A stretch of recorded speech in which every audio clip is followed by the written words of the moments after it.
ನೀವು ಮಾರ್ಕೆಟ್ ಇಂದ ತಂದ ಬಾಳೆಹಣ್ಣು ತಿನ್ನುವಾಗ ಬಾರಿ ಜಾಗ್ರತೆ ವಹಿಸಿ. ಯಾಕೆಂತ ಹೇಳಿದ್ರೆ ಇದು ನೋಡಿ ನಮ್ಮ ಮನೆಯಲ್ಲೇ ಆದ ಬಾಳೆಕಾಯಿ, ಅದು ನಾವು ಹಣ್ಣು ಮಾಡಿಗೆ ಎಷ್ಟು 8 ದಿನ ಆಯ್ತಲ್ಲ, 8 ದಿನ ಆಯ್ತು ನೋಡಿ ಇಟ್ಟು ಸ್ಲೋ ಆಗಿ ಹಣ್ಣಾಗ್ತಾ ಉಂಟು.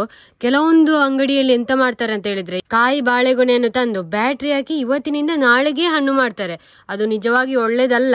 ಬಾಳೆಕಾಯಿಯನ್ನು ನಾವು ಕಟ್ಟಿಟ್ಟು 8 ದಿವಸ ಆಯ್ತು ನೋಡಿ. ಇಲ್ಲಿಂದ ಹಣ್ಣು ಆದ ಮೇಲೆ ಇಲ್ಲಿಂದ ಹಣ್ಣಾದ ಇಲ್ಲಿಂದ ಹಣ್ಣು ಆಗ್ತಾ ಬರ್ತಾ ಉಂಟು.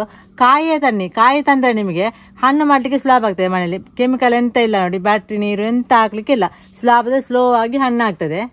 ಮತ್ತೆ ಹೆಚ್ಚಿನವರಿಗೆ ತಾಳ್ಮೆ ಇರುವುದಿಲ್ಲ ಅಷ್ಟು ಕಾಯಿಯನ್ನು ತಂದು ಹಣ್ಣು ಮಾಡಿ ಮತ್ತೆ ತಿನ್ಲಿಕ್ಕೆ ಬಾಳೆಹಣ್ಣನ್ನು. ಆದ್ರೂ ಆರೋಗ್ಯದ ಕಾಳಜಿ ವಹಿಸುವವರು ನೀವು ಈ ರೀತಿ ಬಾಳೆಕಾಯಿ ನಿಮ್ಗೆ ಬೇಕೇ ಬೇಕು ಅಂತ ಹೇಳಿದ್ರೆ ಸ್ವಲ್ಪ 1 ವಾರದ ಮೊದಲೇ ತಂದು ಈ ರೀತಿ ಹೊರಗೆ ಕಟ್ಟಿಡಿ.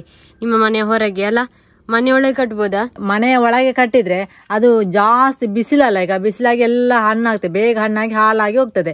ನಿಮ್ಗೆ ಹೊರಗೆ ಕಟ್ಟಿ ನೋಡಿ, ನಾವು ಹೊರಗೆ ಕಟ್ಟಿದ್ದೇವೆ, ಇದು ಗಾಳಿ ಹೋಗಿ ಆಚೆ ಸ್ವಲ್ಪ ಹಣ್ಣಾಗ್ತಾ ಇರ್ತೇವೆ ನೋಡಿ, ನಮ್ಗೆ ಬೇಕಾಗೋ ತಿನ್ಲಿಕ್ಕೆ ಕೂಡ ಆಗ್ತದೆ. ನೀವು ಬಾಳೆಕಾಯಿ ತಂದು ನೀವು ಮನೆಯ ಹೊರಗೆ ಸೈಡಲ್ಲಿ ಎಲ್ಲದು ಕಟ್ಟಿದ್ರೆ ಬಾರಿ ಒಳ್ಳೇದು, ಹಣ್ಣು ಮಾಡ್ಬೋದು ನೋಡಿ. ಇದು ಇಲ್ಲೇ ಹಣ್ಣಾಗ್ತಾ ಬರ್ತಾ ಉಂಟಷ್ಟೇ.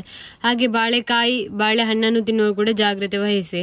ಬೇಗ ಈಗೆಲ್ಲ ಉಂಟಲ್ಲ ಹಣ್ಣು ತರಕಾರಿಯನ್ನು ಬೇಗ ಹಣ್ಣಾಗಿಸೋದು, ಕಲರ್ ಹಾಕುದು, ಶೈನಿಂಗ್ ಬರಿಸೋದು, ಅದೇ ಆಗಿದೆ ಈಗ ಎಲ್ಲ ಕಡೆ.